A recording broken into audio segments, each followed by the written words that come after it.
Prescott Cup e tielo ma higa 2025 mano bagi alap mar RFUE Grounds Nairobi. Kisii noyudo loch margi mokwongo e tukgi bang' go St. Patrick's 10 tries 17-5 e final mane iye otwere. Tries ma Kisii School ne owuok kuom Prosper Buyanzi, Bejiel Ochieng, Kingston Onduku ma bende no medo conversion.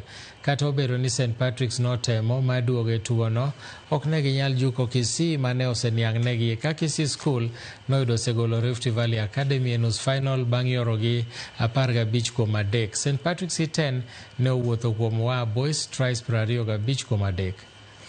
We are happy.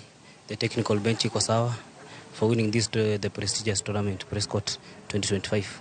At some point we were disappointed as participants of the tournament kutoka kwa administrators of tournament, where sisi participants officiating. The coming year 2026, if Prescott itakuwa, they should work on their officiating, number one.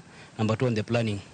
We had a nice game, but some few errors, the things that made us not do what all we wanted. But next time, we'll recover and restructure to our games. Most of our players are young players, including Form 2s, with Form 3s, but Form 4s are least. So, rugby has helped us in all terms of discipline and building a mentality.